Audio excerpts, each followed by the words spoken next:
मुसलमानों की नौकरी में अनुपातिक हिस्सेदारी 3,68,000 होती है।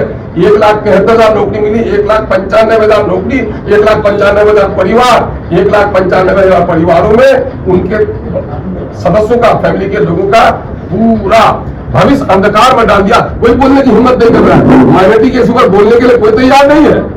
गरीब की बेवा सुंदर बेटी को शादी करने के लिए कोई तैयार नहीं है, और उससे हाथ लगाने के लिए हर कोई तैयार है। ये नहीं चलेगा। बहुत बहुत धन्यवाद। तो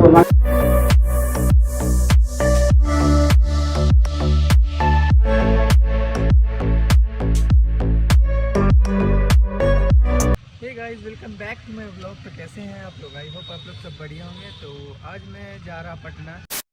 so guys, finally party office के बाहर पहुंच चुके हैं पटना। तो टाइम लगा हम लोग को खोजने में, और यहाँ पर ये है AIMIM का पार्टी ऑफिस, और कुछ ही देर में मीटिंग स्टार्ट होगी। तो मैं आप लोगों को दिखाता हूँ मीटिंग कैसे होगी। और हमारे अर्तुरुल इमाम साहब अभी आए नहीं हैं, तो उनका वेट कर रहे हैं, वो आएंगे तो हम दिखाते हैं पूरा, और माला पहनाएंगे। तो पूरी वीडियो में बने रहें मेरे साथ, और वीडियो अच्छी लगे तो प्लीज़ शेयर करना, लाइक करना।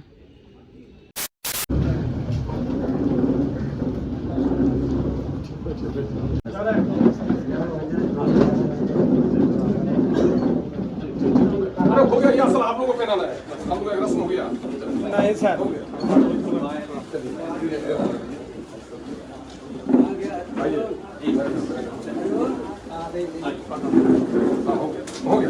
चलिए बैठिए। कमी है तो मैं कहूँगा, ये कमी अगर किसी की है तो वो हमारे जिलाध्यक्ष हैं। पिछले दिनों में जब अध्यक्ष का दौरा हम लोगों का हुआ तो हम लोगों ने चाहा कि इमामगंज में भी हम लोग मीटिंग करें, लेकिन इमामगंज में सफिशिएंट लोग मिलने की उम्मीद नहीं हो सकी, जिसकी वजह से इमामगंज में मुलाकात नहीं हो सकी। हम लोगों ने यहीं इसी क्षेत्र में 2 मीटिंग कर। मामला ये है कि अब हम लोग को बाई इलेक्शन लड़ना है, तो बाई इलेक्शन लड़ने के तेजस्वी के सामने चैलेंज ही खड़ा करना है ना। देखिए, जो उनके आसपास जमीनी लोग जो लालू जी के साथ काम किए या जमीन को पहचानते और जानते हैं, वो जरूर चिंता में हैं। वैसे लोग जो बाहर रहते हैं और जमीन की हकीकत नहीं जानते, उनको शायद फर्क ना पड़ता हो, लेकिन चिंता का विषय है। तभी आपने सुना होगा कल हिना साहब से और उनसे मुलाकात हुई है, और चिंतित है कैसे मुसलमानों को एक किया जाए। क्योंकि अगर लोकसभा में RJD को अगर वोट मिला तो RJD को नहीं मिला, वो एंटी मोदी वोट मिला।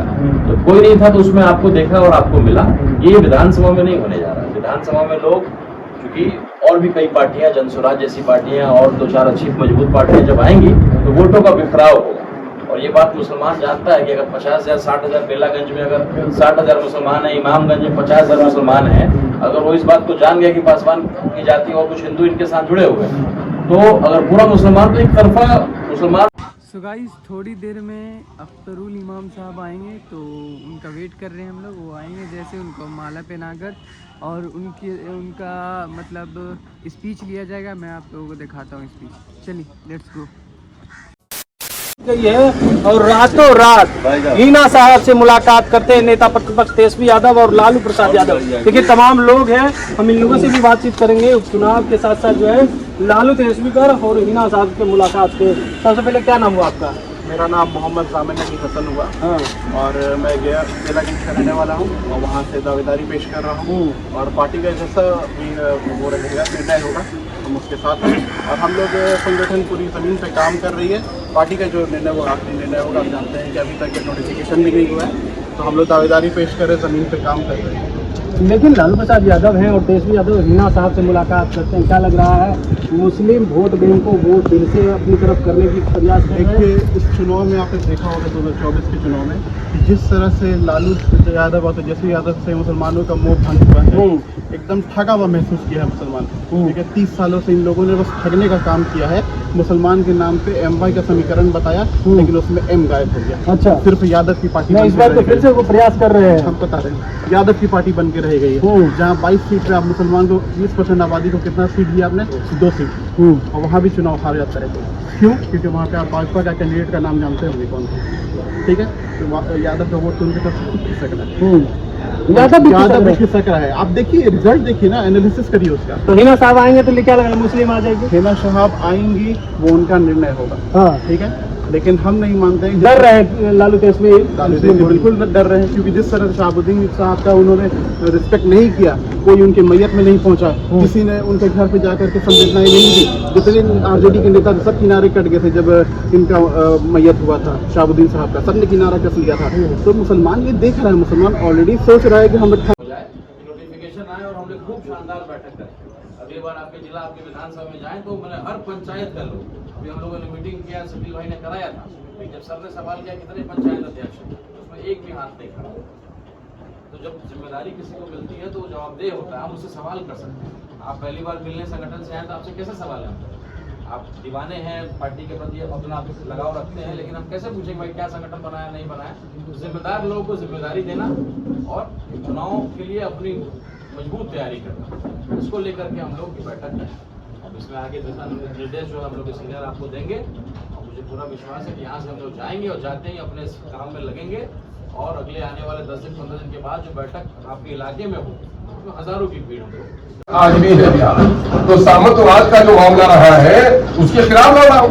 किस रणनीति पे आप लोग चुनाव लड़ने जा रहे हैं, क्या कुछ तैयारियां हैं? देखो, सही सच्चे लोगों की रणनीति में कुछ हम लोग 2-2 4 जोड़ते हैं, न किसी को धोखा देते हैं, न किसी को फरे में मुब्तला करते हैं।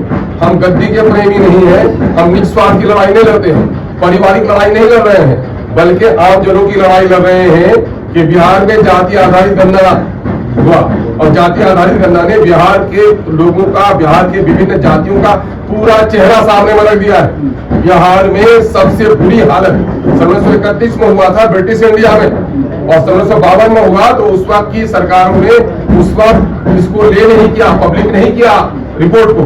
नीतीश जी ने गलती से काम अच्छा कर गए वो, क्योंकि मोदी जी से लड़ाई लड़ रहे थे, तो मोदी जी के खिलाफ एक हथियार तैयार करना था, तो उसने ओपन तैयार किया, लेकिन उस पर वो भी काम नहीं कर पा रहे, भाग गए वहां से। और क्या हुआ है कि बिहार की आबादी 13 करोड़ हो गई। अब 13 करोड़ आबादी में 20,49,370 सरकारी नौकरियां हैं, और सामाजिक और राजनीतिक और आर्थिक दृष्टिकोण से ऊपर उठने के लिए सरकारी नौकरियों का बड़ा महत्व होता है। और बाबा साहब भीमराव ने SC ST के लिए रिजर्व कर दिया था, उसके बावजूद भी 20% जो SC आबादी है उनकी 4 लाख से ज्यादा नौकरी होती है, 2,91,000 नौकरी देकर 1,10,000 से ज्यादा नौकरी उनकी खत्म कर दी। और दूसरे समुदाय के जो लोग हैं उनको उनकी आबादी की अनुपातिक हिस्सेदारी से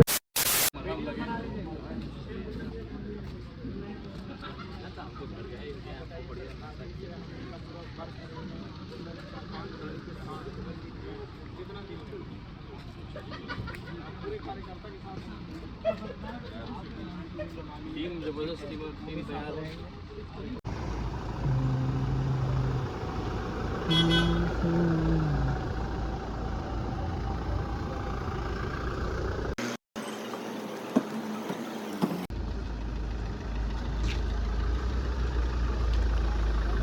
नेता ऑन द बीट।